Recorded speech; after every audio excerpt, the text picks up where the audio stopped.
Salut, tout le monde! Aujourd'hui, on plonge dans un sujet qui est elle, essence même de la vie. Des réflexions qui nous font réfléchir, ressentir, et qui sait, peut-être même changer notre façon de voir le quotidien. Préparez-vous, car je vais vous partager une série de phrases inspirantes, pleines de sagesse, et bien sûr, je vais lancer quelques théories pour vous laisser avec 1000 questions en tête. Vous êtes prêts? C'est parti! D'abord, avez-vous déjà pensé que la vie est comme une recette? Un peu de sel pour rehausser le sucré, mais attention à ne pas en mettre trop, et tout gâcher. Ça me fait réfléchir. Et si les moments amers de la vie étaient placés là, exprès, comme un test cosmique pour nous apprendre à apprécier les bonnes choses? Ou est-ce nous qui, sans le vouloir, mettons trop de sel dans le mélange? À méditer. Et les rêves, alors? Si les rêves étaient des pièces de monnaie, je serais millionnaire. Qui n'a jamais rêvé grand, hein? Mais est-ce que l'univers attend juste qu'on se bouge pour les réaliser? Ou y a-t-il une force plus grande, comme un guide qui pousse ses rêves à devenir réalité? Peut-être que le secret, c'est le travail acharné, comme du détergent. Ça ne lave pas le linge tout seul, mais ça donne des résultats éclatants. Alors, au boulot, les amis. Parlons relations maintenant. Une phrase m'y a marqué. Ne te contente pas d'être une chaise à la table de quelqu'un. Sois tout le festin. C'est puissant, non? Est-ce qu'on se rabaisse parfois pour entrer dans la vie des autres? Ou est-ce que le jeu de la vie, c'est aider? Apprendre à être le plat principal, aider.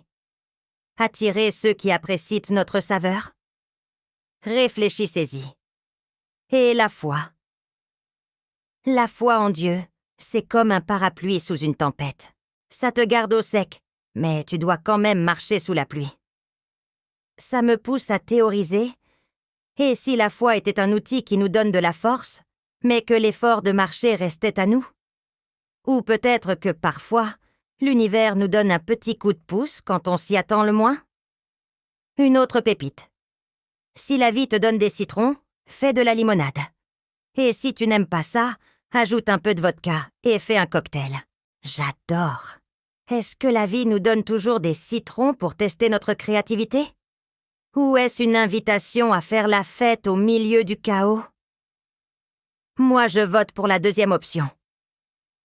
En parlant d'authenticité, dans un monde plein de filtres, la phrase « La vraie beauté réside dans l'authenticité » frappe fort.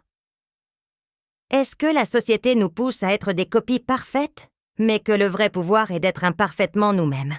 Ou est-ce que l'authenticité est une sorte de super-pouvoir qui effraie ceux qui sont coincés dans les apparences? Et les montagnes? Les plus hautes montagnes ne se grimpent pas d'un bond, mais chaque pas te rapproche du sommet. Ça me fait penser.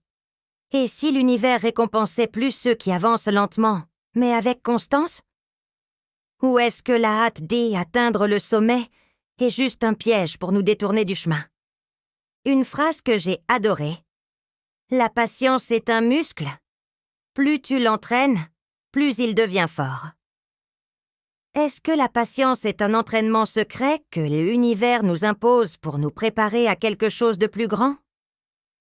Ou est-ce un code pour débloquer des surprises que seul le temps révèle? Et la vie comme un buffet. Remplis ton assiette de ce que tu aimes, mais garde de la place pour essayer de nouvelles choses. C'est génial. Est-ce qu'on remplit notre assiette avec les mêmes choses par peur de l'inconnu? Ou est-ce que l'univers met toujours de nouveaux plats sous notre nez pour nous défier d'expérimenter? Les leçons de la vie ont aussi leur place. Les meilleures leçons ne viennent pas des livres, mais des expériences qui te défient. Est-ce que la vie est une école secrète et chaque chute est un examen déguisé? Ou est-ce nous qui transformons les défis en apprentissage pour donner un sens au chaos? Et les larmes? Elles sont comme l'eau d'arrosage pour l'âme. Ça me fait théoriser. Et si pleurer était un rituel nécessaire pour nettoyer le cœur et faire place à de nouvelles choses? Ou est-ce que les larmes sont un signe qu'on est plus vivant que jamais? Une phrase qui frappe fort?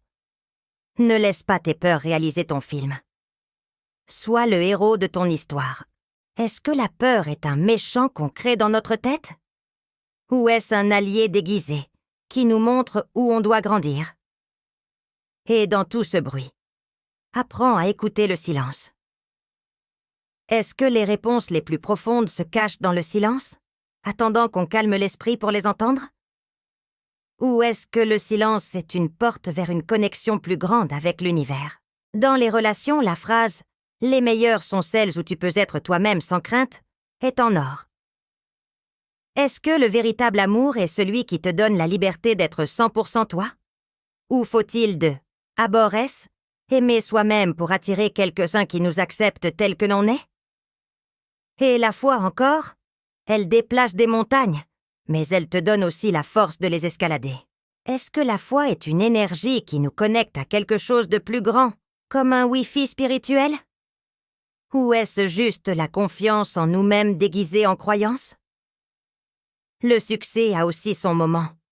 Ce n'est pas une destination, mais un voyage. Est-ce qu'on est tellement obsédé par arriver là-bas qu'on oublie de profiter du chemin? Ou est-ce que le vrai succès, c'est de continuer à avancer, même avec des obstacles? Et les chutes? Peu importe combien de fois tu tombes, ce qui compte, c'est combien de fois tu te relèves. Est-ce que les cicatrices sont des trophées secrets de l'univers, montrant à quel point on est fort? Ou est-ce que chaque chute est une invitation à réécrire l'histoire? Maintenant, une partie qui m'a surpris, la réflexion sur l'intimité dans le mariage. Les hommes qui explorent le plaisir oral avec leur épouse transcendent leurs égoïsmes et deviennent de vrais alliés dans l'intimité. C'est profond. Est-ce que la vraie connexion dans une relation vient du fait de se donner totalement à l'autre, sans retenue? Ou est-ce que l'intimité est un miroir qui reflète à quel point on est prêt à ouvrir émotionnellement? Ça me l'a fait réfléchir. Peut-être que le secret d'une relation solide ne réside pas seulement dans le physique, mais dans le courage d'être vulnérable et de prioriser l'autre. Enfin, la phrase « La vie est une toile vierge et tu es l'artiste » résume tout. Est-ce qu'on peint notre chef-d'œuvre avec la peur de se tromper? Ou est-ce que l'univers nous encourage à utiliser toutes les couleurs pour créer quelque chose d'unique? Alors, quelle réflexion vous a le plus touché? Est-ce que la vie est un test, une école, un buffet, ou tout ça à la fois? Laissez-moi dans les commentaires la phrase qui vous a marqué et quelle théorie folle vous pensez que celle cache. N'oubliez pas de liker, de partager avec quelqu'un qui a besoin d'un coup de boost, et bien sûr, de vous abonner pour plus de contenus qui vont vous faire cogiter. À la prochaine les amis, et continuez à peindre le tableau de votre vie.